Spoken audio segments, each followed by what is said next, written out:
Bonjour à tous et merci de nous retrouver pour ce nouveau webinaire MBMCI Alumni. Vous savez que c'est un rendez-vous maintenant qu'on a pris à peu près tous les mois. On vous fait découvrir un ou une alumni de la formation. Aujourd'hui, on a la chance d'accueillir Ludovic Le Soal. Salut Ludovic. Salut Louis. Écoute, merci à toi en tout cas de te prêter au jeu de ce webinaire Alumni. Comme d'habitude, vous avez la possibilité de poser des questions dans le chat, donc n'hésitez pas. Ludovic, tu fais partie de la promotion 2021 du MBMCI. 2021, tout à fait. C'est ça. Ce fut la promo distancielle, la promo Zoom, on l'appelait. Exactement, la promo des Zoomers. Alors, il se trouve qu'effectivement, donc quand on donne l'année, quand on dit promo 2021, ça veut dire qu'en fait, tu as commencé ta formation en 2020. En fait, c'est 2020-2021, et donc c'est en 2021 que tu as été diplômé. Donc effectivement, on s'en souvient, hein, c'était il y a pas si longtemps. C'était donc en plein Covid, et donc tu as fait partie effectivement de cette promo qui a tout fait en distanciel. Ça s'est plutôt très bien passé, si je me souviens bien. Ouais, ça s'est bien passé parce que je pense que pour la plupart d'entre nous, on était quand même là pour apprendre des choses et c'est vrai qu'on s'est pas beaucoup vu. Enfin, on a mis énormément de temps à se rencontrer avec les autres étudiants, mais on avait même par écran interposé, à force de longues journées et de travail collaboratif, réussi à créer des liens, en tout cas avec certains. Et les liens qui s'étaient créés avec certains ont finalement quand même un peu perduré. Alors évidemment, avec le temps, les relations s'étiolent un peu, mais malgré la distance, malgré les zooms, on est arrivé, je pense, à avoir une promo qui a un minimum de cohérence, un minimum de collaboration, et en tout cas qui sur le long terme, parce que j'ai encore vu la semaine dernière l'une de mes anciennes camarades de promo qui était dans nos locaux, puisqu'elle a changé de métier, elle est devenue photographe, et donc je la sollicite pour venir travailler avec nous. Alors on peut dire qui c'est, parce que c'est Anne-Elisabeth Fadi que nous avons eu l'an dernier, donc en webinaire Alumni. Donc vous pouvez retrouver le replay de son webinaire sur la chaîne YouTube du MBMCI. Effectivement, vous étiez de la même promo. Alors Ludovic, aujourd'hui, tu travailles chez Synapsys. D'ailleurs, on voit que derrière toi, donc il y a une affiche de Synapsys, mais tu vas nous en parler un petit peu après. Donc tu es BU Manager, Business Unit Manager chez Synapsys. Mais on va plutôt revenir en arrière, tu vois, un peu de tes origines. Toi, à la base, en fait, tu viens de la communication et du marketing. C'est-à-dire qu'avant de faire le MBMCI, tu étais déjà dans la com et le marketing. Exactement. J'ai commencé ma carrière il y a assez longtemps. Dans la communication au début, j'ai migré un peu dans le marketing par la suite, et quand j'ai commencé à travailler dans la com et puis ensuite dans le marketing, enfin en tout cas dans la com au début, Google, les réseaux sociaux, les Google Ads et tout ce que tu veux, ça n'existait pas. Donc on va dire que ça remonte un petit peu à loin. Et donc j'ai fait pas mal, j'ai fait ce qu'on appelle des agences, hein, tu connais bien parce que tu es en agence aussi, donc j'ai fait des agences de com et de marketing. J'ai eu la mienne également en cours de route. J'ai monté une agence digitale en 2010 que j'ai gardée jusqu'en 2018. On travaillait principalement sur du design, de la créa et du développement. Et c'est vrai qu'à cette époque-là, j'avais pas forcément cette notion des enjeux du marketing digital. Et j'aurais peut-être dû, parce que en 2011, j'ai aussi créé une marque qu'on a lancée en ligne avec un ami. Et on s'est débrouillé, et je pense que 10 ans après, si j'avais dû la relancer, j'aurais certainement fait les choses un peu différemment.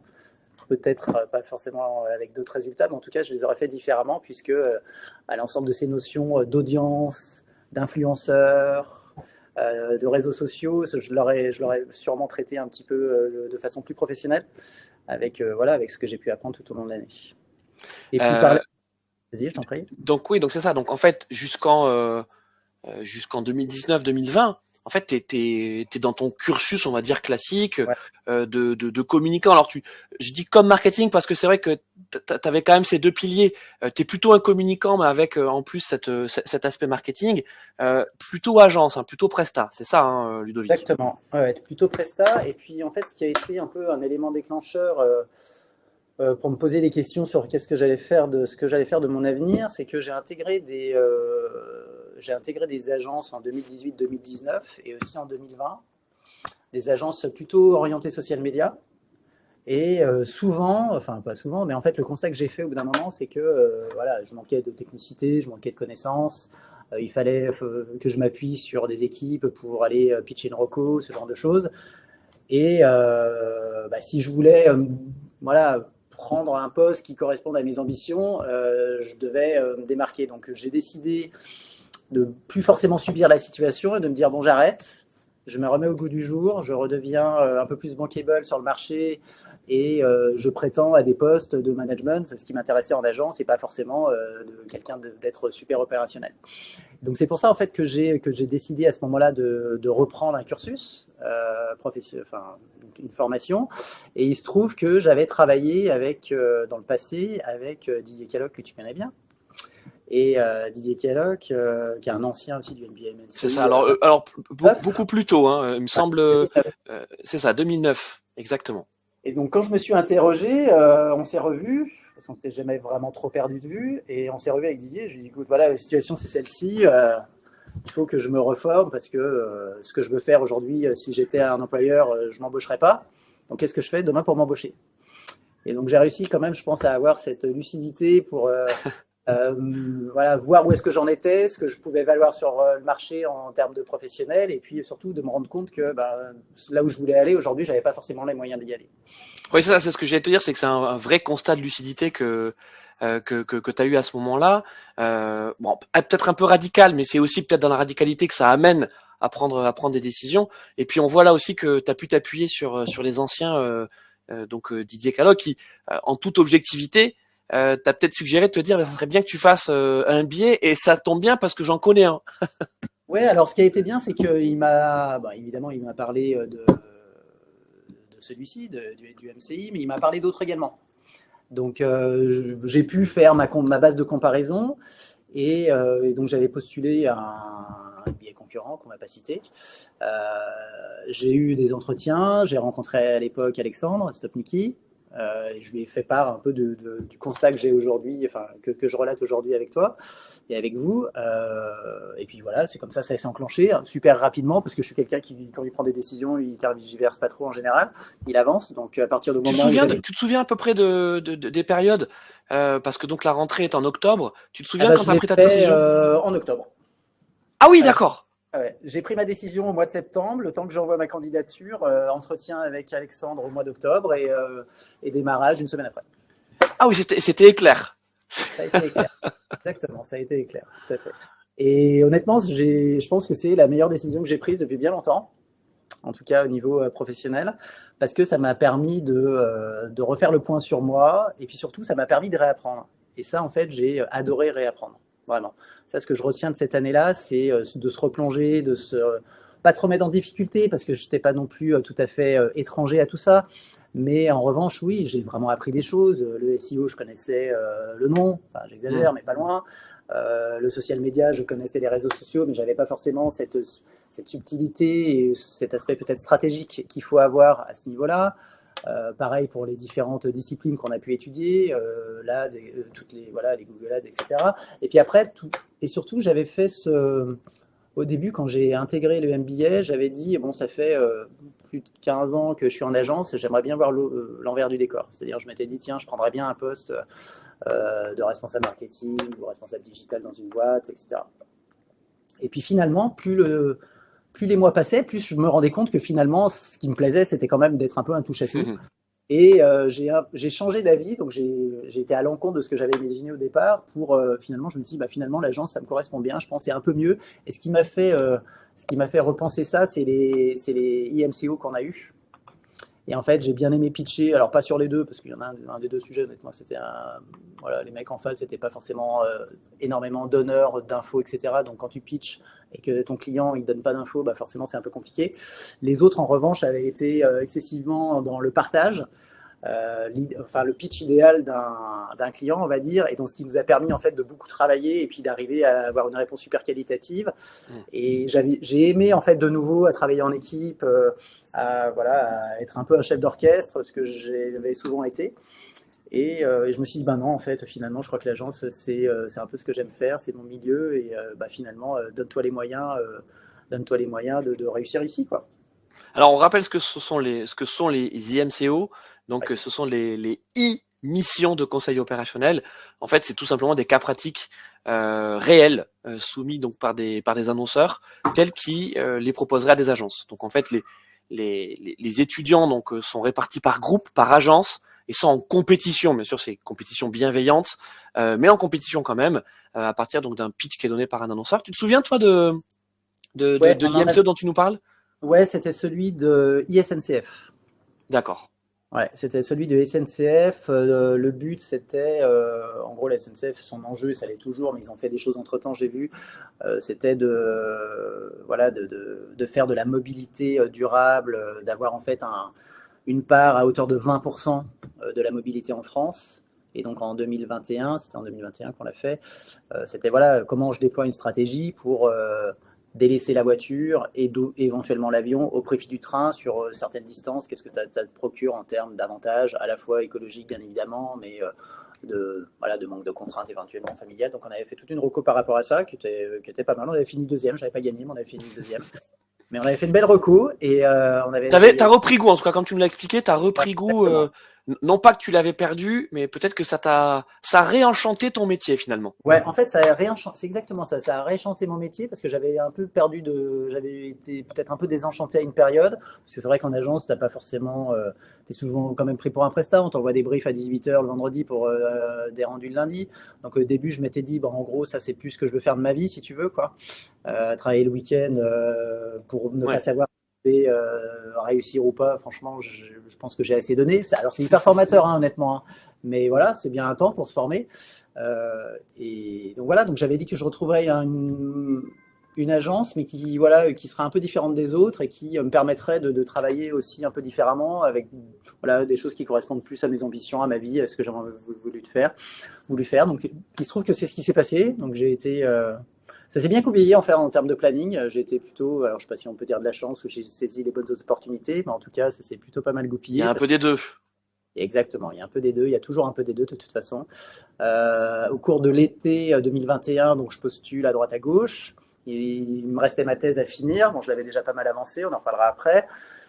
Et je m'étais dit, bon, allez, je trouve quelque chose pour octobre-novembre, je fais ma thèse tranquille, et puis voilà, je trouve quelque chose, quoi. Et il se trouve que bah, je rencontre une responsable des ressources humaines, ça fit bien, je rencontre derrière le président de la société, j'ai un super fit avec lui. Inversement, il se trouve que les choses vont très vite. Ils me disent, bon, ok, bah, t'es dispo, ouais, tu commences quand? Début septembre? Bon, bah, en fait, là, j'ai ma tête comment on fait? J'en suis quand même à 80%, mais les 20% restants ne sont pas les moindres. Donc, ils ont été sympas parce qu'ils nous ont aménagé mon planning d'arrivée pour que je puisse travailler un peu. Donc, j'avais, genre, les 3 premières semaines, je travaillais 2 jours par semaine. Et les 3 jours, ils étaient consacrés à ma thèse. Donc, j'ai eu un mois de septembre 2021 qui était un peu intense. Entre mon démarrage de job et ma fin de thèse, c'était assez balèze, mais c'était sympa quand même. Et ça m'a permis d'accélérer au final et d'aller plus droit au but finalement côté thèse et puis d'être très vite opérationnel au niveau business. Et il se trouve que cette société, bah, c'est celle que j'ai rejoint et qui est ici. Donc c'est Synapsis. À l'époque, c'était pour piloter l'agence digitale du groupe. Il y avait une agence digitale. Bon, les réorganisations internes et évolutions de marché font qu'aujourd'hui, l'agence digitale n'existe plus, mais ça m'a permis en tout cas voilà, de prendre un poste dans lequel je m'éclate bien aujourd'hui. Alors certes, j'ai plus trop de marketing, j'ai plus trop de digital, mais c'est bien comme ça. Voilà, j'ai trouvé un autre équilibre et d'autres centres d'intérêt au niveau business, quoi. Alors attends, donc on va justement faire le focus là sur ces dernières Ouais, années parce qu'il y a beaucoup de choses, il y a quand même beaucoup de choses. Même si c'était au sein, en tout cas du même groupe, le groupe Synapsis, c'est vrai que t'as basculé, même si c'est toujours lié au MBMCI, mais tu t'es presque inventé un nouveau métier. On dit que quand on rejoint le MBMCI, il y a un peu deux types de projets professionnels. Il y a la reconversion, c'est-à-dire tu n'as jamais fait de com, de marketing avant, tu as peut-être fait des choses qui y ressemblent, mais tu arrives en fait au MBA apprendre un nouveau métier autour du marketing digital. Et puis, tu as le deuxième cas de projet professionnel qui est plutôt celui qui correspond, qui est celui de l'accélération de carrière. C'est que tu es déjà dans la commande marketing, mais tu viens te digitaliser, tu viens donner un nouvel élan pour accéder à de nouvelles responsabilités. Et toi, c'était dans le cadre effectivement du management. Et puis, tu avais même aussi, tu nous l'expliques bien, peut-être cette velléité à rejoindre l'annonceur, à te dire, bon, j'ai fait que de l'agence, est-ce que j'irai pas voir comment ça se passe de l'autre côté du rideau. Finalement, tu t'es dit, je suis plutôt pas mal dans mon rôle de prestat, en tout cas, tu as ça dans le sang. Tu rejoins Synapsys pendant 2 ans, donc tu as la tête de cette agence digitale, et puis ensuite, tu occupes ce poste, donc c'est depuis novembre 2023, donc ça va faire bientôt 1 an, donc que tu es Business Unit Manager, transformation SI, data et Green IT. Raconte-nous ça. C'est ça. Bon, alors, ça a encore un peu changé depuis, mais ouais, donc à l'origine, je rejoins Synapsys Digital. Donc, comme je disais, agence digitale du groupe. Il se trouve que dans le groupe, il y a aussi une agence digitale qui fait beaucoup de marketing digital en Asie, pour le compte d'un client français et de clients locaux et régionaux en Asie du Sud-Est. Ils sont en Malaisie. Et donc, j'interagissais chaque semaine en fait avec mon homologue là-bas. Puis, on avait nos clients donc sur du social media, sur du web, sur du SEO, etc. Et Synapsys, c'est ce qu'on appelle une société de prestation de services. C'est une société de services, ce qu'on appelle vulgairement une ESN. Donc, le métier de l'ESN, c'est d'avoir des talents, des experts techniques qu'on met à disposition d'autres entreprises sur des missions pouvant aller de 1 an, 2 ans, 3 ans, éventuellement un peu plus. Le modèle de l'agence, en général, c'est plutôt du forfait. C'est-à-dire, tu as un client qui arrive vers toi, qui te dit, tiens, Ludovic, Synapsys Digital, j'ai besoin de faire ci, ça. Est-ce que vous pouvez m'accompagner? Oui, donc là aussi, tu forfaitises en jour homme, mais tu es sur un engagement de résultat la plupart du temps et souvent sur des durées relativement moyennes et tu dois réengager continuellement à la fois au niveau business, mais également au niveau client. Donc, on a fait 2 ans comme ça et ça a marché correctement, on va dire. Mais c'est tellement un univers concurrentiel, il y a autant de prestataires qu'il y a d'indépendants, il y a autant de prestataires qu'il y a de grosses agences et de moyennes agences, etc. Et nous, on était avec toute la bonne volonté du monde et avec toutes les compétences que mon équipe pouvait avoir et moi, parce que j'avais recruté aussi des gens qui étaient issus pas du CERA et MSI, mais qui avaient qui avaient eu des masters en marketing digital, donc des gens qui savaient quand même de quoi ils parlaient. Forcément, tu manques de références, tu manques d'éléments de preuve en fait qui vont aller rassurer ton potentiel client sur le fait de te confier pas une mission. Et puis d'un commun accord avec mes dirigeants, je suis allé voir mon président un jour, je lui ai dit écoute, si vraiment on veut accélérer comme on a envie d'accélérer, c'est peut-être pas sur ces métiers-là qu'il faut qu'on continue. Je pense que la bonne stratégie, éventuellement, c'est de continuer sur le digital, mais en embrassant les métiers du groupe, donc en faisant plus de régie que de forfait. Et il se trouve qu'il a le même constat que moi à ce moment-là. C'est un peu un pivot. Ouais, exactement, c'est ça le pivot. L'élément charnière, en fait, il est là, c'est de me dire, bon, il y a les ambitions du groupe, il y a l'agence, je ne sais pas quel trade, mais pas loin, et comment on peut accélérer, quoi. Et donc, accélérer sur le modèle agence, honnêtement, c'était super compliqué. Accélérer en mode ESN sur le digital, ça avait beaucoup plus de sens. Donc, on s'est orienté là-dessus à l'été 2023. Et puis, il y a une personne qui est partie dans l'organisation, qui était BU manager, et donc ils m'ont confié son poste. Et donc, j'ai réuni les agences digitales et l'autre BU, tout en un. Donc, j'ai repris cette responsabilité-là. Donc, je suis passé d'une petite dizaine de personnes à une trentaine. Et puis, aujourd'hui, on est plutôt en mode régie. Oui, sur de la transformation des SI, mais également vraiment sur la partie infra. Mais moi, dans mon périmètre, j'ai quand même 80% de mes équipes, elles ont plutôt des profils fonctionnels, type des chefs de projet, certains qui viennent du digital, qui s'orientent un peu sur l'IT. C'est vrai que c'est plutôt tech, plutôt dev. Ouais, c'est plutôt tech, data. Là, on se met aussi à aller, on réfléchit à comment accompagner nos collaborateurs et nos talents sur l'IA également. Parce que chez nos clients, il y a des besoins sur l'IA, c'est des choses dont ils parlent forcément tout le temps. Donc, c'est comment on met demain des gens qui vont pouvoir aller accompagner des projets de transfo, mais sur la partie IA, par exemple. Dans la présentation du MBMCI, je dis souvent que nous, on forme des bons généralistes.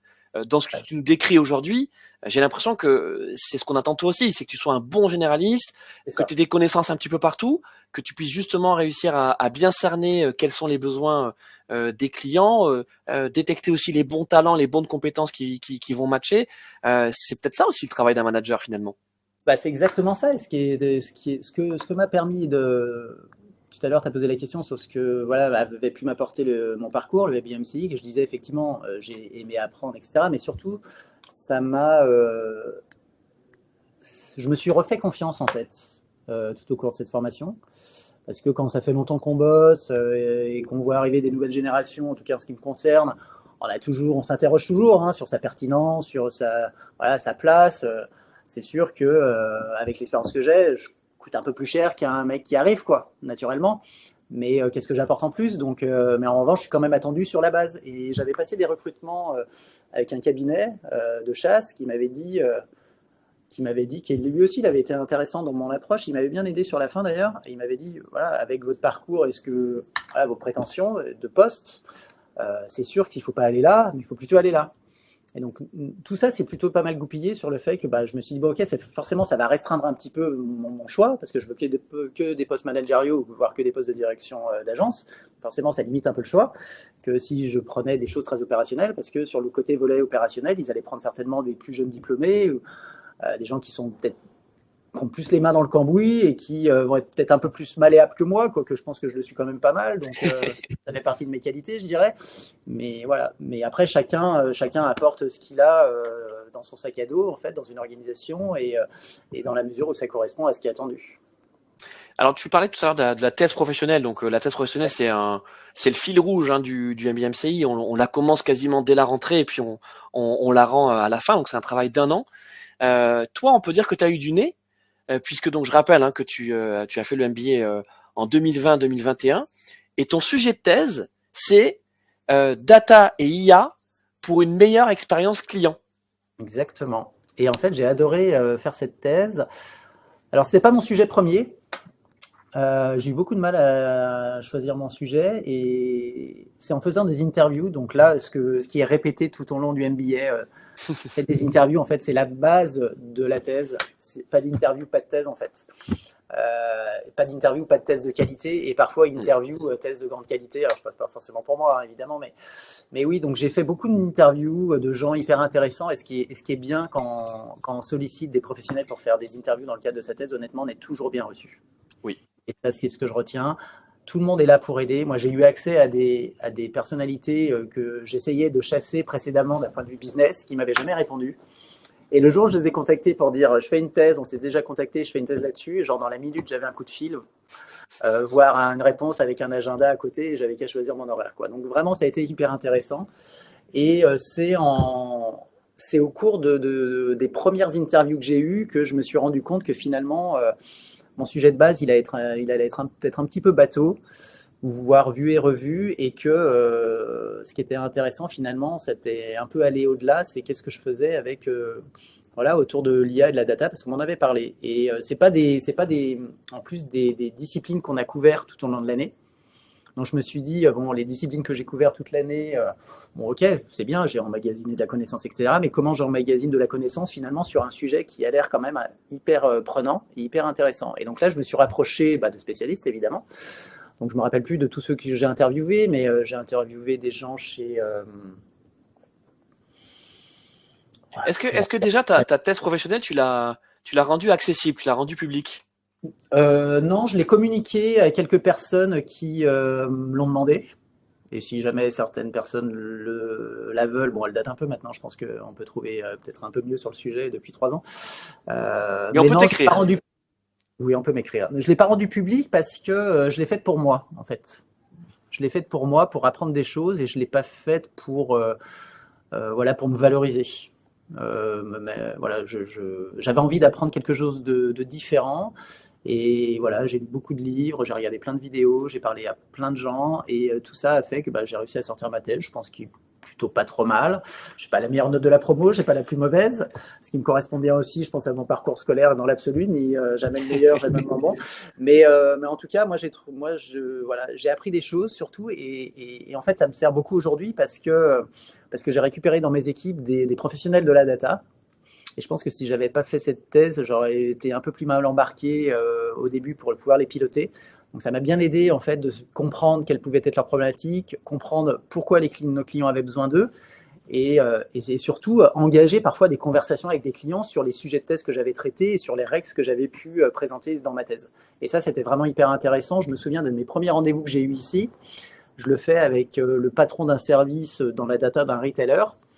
Et il se trouve que dans ma thèse, à l'époque, Carrefour venait d'annoncer son grand plan de data avec des acteurs comme Criteo et LiveRamp. En gros, ils faisaient en ligne, en tout cas sur la volet e-commerce, ils avaient un énorme sujet data, ils avaient investi massivement.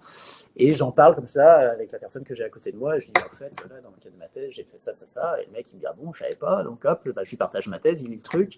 Et en fait, ça super rapidement, en fait, crédibilisé mon poste, ma fonction, ce pourquoi j'étais venu, quoi.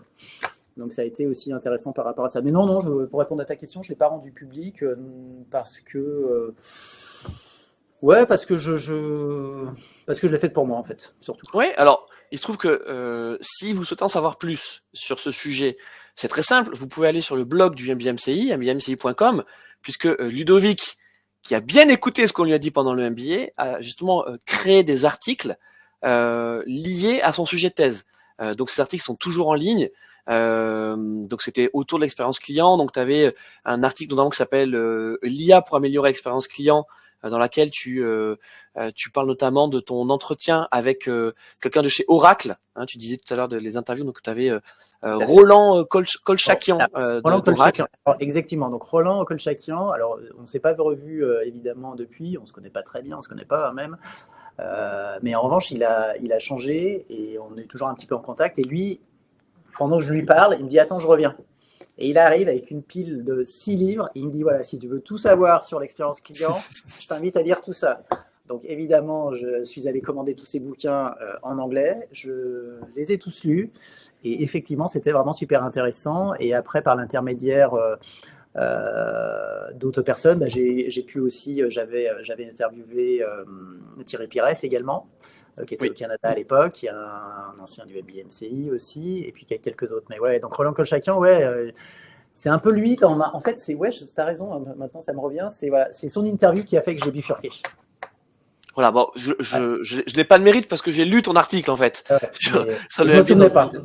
Dans lequel t'expliques. Mais effectivement, c'est lui qui m'a fait bifurquer de sujet parce que la façon dont il a traité son sujet de l'expérience client, lui, il m'a dit, de toute façon, s'il n'y a pas de data et après demain pas d'IA, il n'y aura pas d'expérience client. Donc je me dis, bah voilà, en fait, mon angle d'attaque, il est là. Et après, je suis allé interviewer des directeurs de cabinet qui faisaient de l'expérience client, notamment. Est-ce que c'était dur le MBA? Est-ce que tu as un souvenir de difficultés particulières? Non.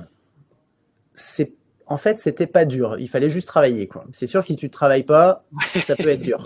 Non, mais tu as raison. C'est juste ça. Si tu travailles, c'est pas dur. Si tu travailles pas, oui, je pense que ça peut être compliqué. Après, moi, là, entre guillemets, la chance que j'avais, c'est que j'arrive, comme tu l'as dit initialement, c'est que j'arrive dans un domaine qui m'est pas totalement étranger. Donc, il y a plein de choses quand même auxquelles j'arrive à me raccrocher relativement facilement. Je pense que la chose la plus dure que j'ai faite, et je vais surprendre personne en disant ça, c'est l'audit SEO qu'on a fait. Parce que là, pour le coup, c'est un sujet qui est totalement nouveau, qui demande énormément de technicité, beaucoup plus qu'on ne peut l'imaginer. Et surtout, en face de toi, tu as quelqu'un en fait, qui s'en fout un petit peu de sa problématique SEO, enfin en tout cas en ce qui me concerne. Donc, bien évidemment, on lui a envoyé toutes nos recos. Je doute qu'il ait appliqué la moindre chose, mais c'est pas grave, c'est un exercice pour nous. Mais ça, c'était balèze parce que je l'ai fait cet audit, je l'ai fait à 2 avec Élodie Gros. Et Élodie, elle me dit, la première chose qu'elle me dit quand je la sollicite, c'est bon, écoute, moi je travaille pas en retard, la thèse on la rend une semaine, l'audit on le rend une semaine avant, je suis quelqu'un de super organisé, etc. Je dis écoute, ça me va parfaitement, t'inquiète pas. Donc, on a bien bossé tous les deux en temps en heure, elle m'a bien stimulé comme il fallait, et au final je pense qu'on a fait un travail qui était pas mal. C'était intéressant et ça m'a fait découvrir finalement ce que c'est le SEO et tout ce que ça engendre derrière comme connaissance et comme besoin. Et ça m'a beaucoup aidé quand je suis arrivé chez Synapsis parce que comme toute société de cette taille, notamment dans l'IT, si tu veux, le marketing digital, c'est pas trop leur truc. Et le SEO encore moins. Et donc très rapidement, je suis allé voir mon boss en me disant tiens, j'ai fait un petit audit du site de la boîte, en tout cas niveau groupe, je pense qu'il y a quand même il y a pas mal de Il y a du choses boulot. Exactement, il y a du boulot et ça tombe bien, je peux te le faire. Donc, Très bien. Vas-y, donc rapidement, on a réécrit tous les contenus du site, j'ai fait réécrire tous les contenus du site par des rédacteurs, on a tout rebalayé, rebalisé, optimisé les images, enfin bon, tout le truc. Et bon, entre-temps, après, il y a une responsable marketing qui est arrivée. Maintenant, c'est son chantier, mais disons que… Tu as initié En tout cas, j'ai sensibilisé plutôt. J'ai sensibilisé, en fait, je pense, mes dirigeants à l'importance d'être visible et d'être visible de façon qualitative. Donc oui, je pense que j'ai eu certainement un peu mon influence à ce niveau-là. Est-ce que tu as des souvenirs particuliers de la formation? Alors, tu nous as parlé des IMCO qui t'avaient positivement marqué. Est-ce que tu as d'autres souvenirs, voilà, peut-être de moments intenses ou peut-être de moments aussi un peu forts en émotion, hein? J'imagine que les derniers jours, la dernière semaine, ça a été…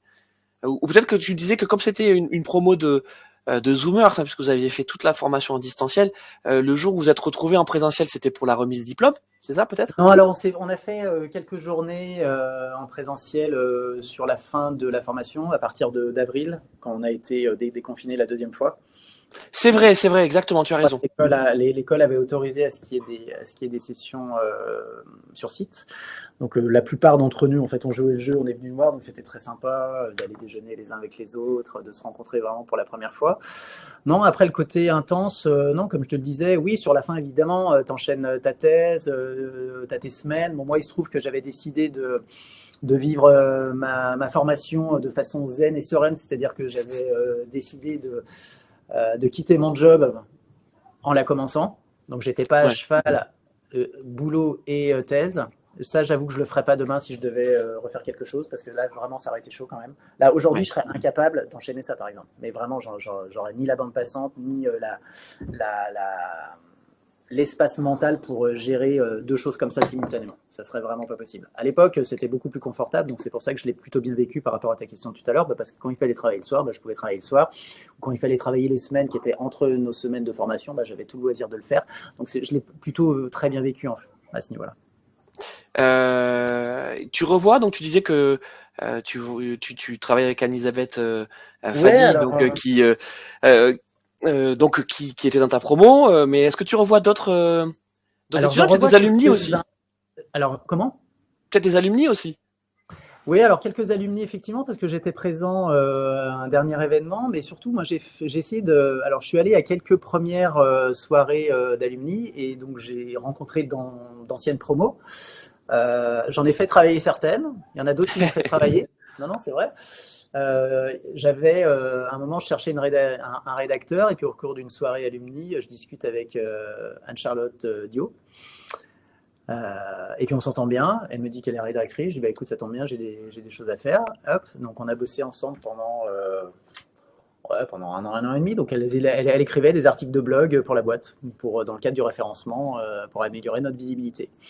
Et puis Anne-Charlotte, elle a pris un poste il n'y a pas très longtemps là, en interne, et donc là cette fois-ci c'est elle qui m'a sollicité pour l'aider à refaire son site web.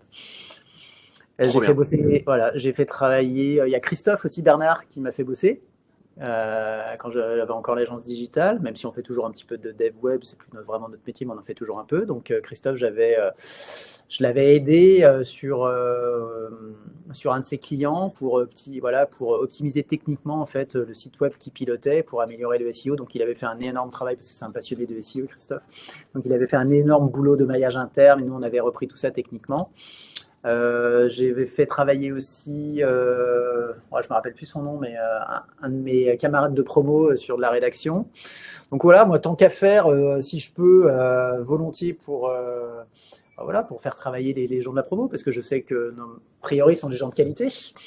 Le choix est bien fait, donc c'est vrai qu'aujourd'hui je fais moins appel à ce type de prestations, mais il n'y a pas très longtemps j'ai encore partagé une recherche sur le groupe sur LinkedIn. Parce que là, en ce moment, je cherche plutôt des profils de PMO. Donc, des PMO, c'est des Project Manager Officer. Donc, c'est des gens en fait qui gèrent un portefeuille de projets, qui vont faire des reporting auprès de leur management pour s'assurer qu'ils qui a un pilotage à la fois budgétaire, au niveau planning, etc. Donc là, on peut très bien être PMO dans le digital, comme on est dans le PMO dans l'IT, Oui. il n'y a vraiment pas de différence. Donc voilà, si y en a qui veulent postuler au poste de PMO, avec plaisir. Bon, faut quelques années d'expérience quand même, mais c'est tout à fait envisageable. Super. Bon, bah écoute, en tout cas, l'invitation est lancée. Quel conseil tu pourrais donner, et on terminera avec ça, à voilà, peut-être qu'ils sont en train de nous regarder ou qui regarderont ce webinaire en replay, qui souhaiteraient rejoindre la formation. Donc, qu'est-ce que tu pourrais leur donner comme conseil? Donc, la prochaine rentrée est en octobre 2024, pardon, excusez-moi. Donc, c'est dans quelques mois. Qu'est-ce que tu pourrais leur dire? Ouais. Je pense voilà, si on se pose, il faut y aller et se donner toutes les chances de réussir, c'est-à-dire s'investir. S'investir à la fois dans le temps qu'on va passer à suivre cette formation, mais s'investir aussi humainement. Parce que ce que fait par exemple la nouvelle, le nouveau bureau, c'est hyper intéressant. C'est-à-dire que c'est une école, c'est une formation professionnelle, mais il y a un réseau d'alumni derrière. Et nous, ce que j'avais remarqué dans la promo à laquelle j'appartenais, c'est qu'on était, je sais pas, on était une cinquantaine, je pense, voire un petit peu plus. Et on était toujours les 10-15 à participer. Et ces 10-15 à participer, finalement, c'est ceux qui se revoient un petit peu aujourd'hui. Alors, je pense qu'il y a des groupes par ailleurs qui sont créés, mais il y en avait beaucoup qu'on n'entendait jamais, qu'on voyait jamais. Et je pense qu'en fait, on repart avec ce qu'on est venu chercher. Donc, si on est demandeur, si on est dans le questionnement, si on est dans l'écoute, on aura beaucoup plus de choses en retour que si on est assez passif et qu'on se comporte, entre guillemets, un peu comme un étudiant qui vient écouter voilà, une session, voilà, un top-down qu'on appelle dans nos hiérarchies.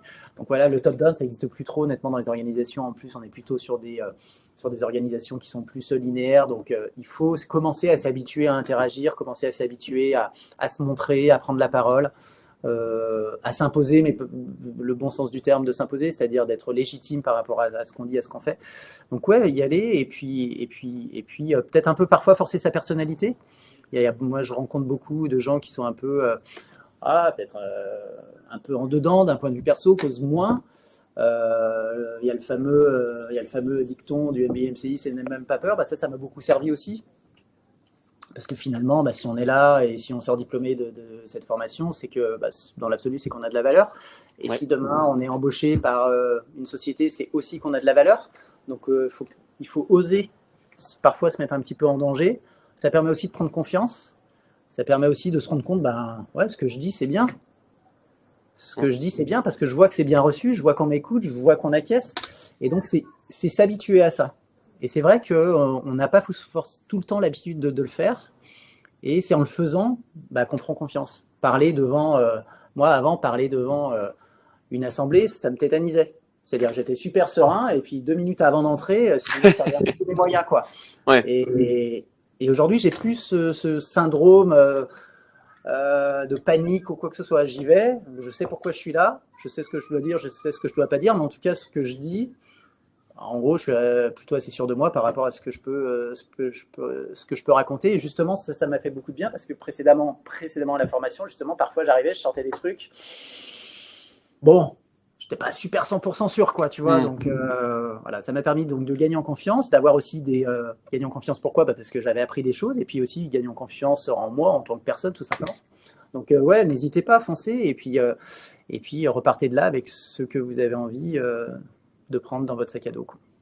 Merci Ludovic d'avoir passé ce moment avec nous, d'avoir pris le temps de nous partager ton parcours, tes expériences.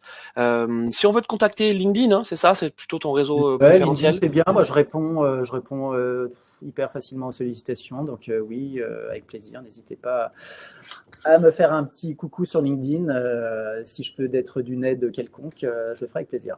Alors, je pense que ton sujet de thèse a intéressé un de nos spectateurs, puisque je vois dans le chat que tu vas recevoir en tout cas une demande de contact sur LinkedIn à propos de ta thèse, tu vois, comme quoi. Je la partagerai avec plaisir. Même si elle date un petit peu, même si encore une fois, je pense qu'il y a beaucoup de choses qui ont évolué. C'est-à-dire l'IA-Gène, quand j'ai fait ma thèse, on n'en entendait pas trop parler. Donc c'était l'IA d'un point de vue plutôt algorithmie et scripting. Là aujourd'hui on est sur d'autres thématiques de l'IA, mais on n'est pas éloigné parce que ça reste des maths quand même, l'IA, ça reste des algorithmes, donc avec une puissance décuplée phénoménale, mais ça reste quand même des suites mathématiques. Bon, en tout cas, voilà, tu vas recevoir cette demande. Donc là, le sujet a intéressé quelqu'un. C'est pas très surprenant, hein. IA data expérience client, je pense qu'on est au cœur du sujet. Il y a ce mercredi un campus tour. Alors si vous ne savez pas ce qu'est le campus tour, en fait c'est une soirée porte ouverte. Donc on ouvre notre campus donc ce mercredi à 18h. Donc si vous souhaitez venir visiter nos locaux à Nanterre, rencontrer l'équipe pédagogique dont votre humble directeur qui est là, rendez-vous mercredi. Il suffit de s'inscrire sur notre site. C'est évidemment gratuit. Je vous passerai une petite vidéo en conclusion pour vous donner un aperçu de ce que c'est. Et puis, concernant les alumni, la prochaine soirée donc de l'association MBMC Alumni, c'est le 13 juin. Est-ce que tu seras là, Ludovic? Est-ce qu'on aura le plaisir de te voir? David m'a sollicité, mais c'est pas sûr que je sois là parce que j'ai autre chose au niveau pro ce soir-là, donc il faut que je regarde comment faire coïncider les deux. Bon, tu étais là la dernière fois en tout cas. Hein, Exactement, j'étais là la dernière. c'est ça, donc David Guerrado qui est le président de l'association des alumni, et il y a des événements à peu près tous les 2 mois pour proposer par et pour les alumni, et c'est aussi comme ça que qu'on cultive le réseau et la communauté MBMCI, comme tu l'as dit, partage des valeurs communes, celle de la bienveillance, celle bien sûr de l'amour du digital, et puis du dépassement de soi avec ce hashtag même pas peur que tu as cité et qui est toujours d'actualité. Et honnêtement, ça l'est toujours parce on a toujours, on a tous en nous une certaine facilité à exprimer les choses, notamment en public ou au cours d'un entretien d'embauche, par exemple. Et voilà, ce côté même pas peur, il faut y aller, quoi. Il faut pas avoir peur parce que on peut pas, on regrette. Il faut pas avoir de regrets en fait. Donc, il faut dire les choses évidemment. Il faut pas dire d'âneries, mais en tout cas, quand on a des convictions, quand on sait ce dont on parle, bah, il faut oser dire ce dont on parle. C'est comme ça qu'on fait la différence. Merci Ludovic, je pense que tu vas inspirer. Merci de ton invitation, en tout cas, c'est un plaisir. Voilà, tu vas inspirer plus d'un futur étudiant au MBMCI, et peut-être aussi des alumni qui auront plaisir à te retrouver dans le cadre de ce webinaire. Je te souhaite une excellente soirée, et puis on se retrouve à bientôt, très bientôt avec le hashtag MBMCI. Merci Louis, à bientôt.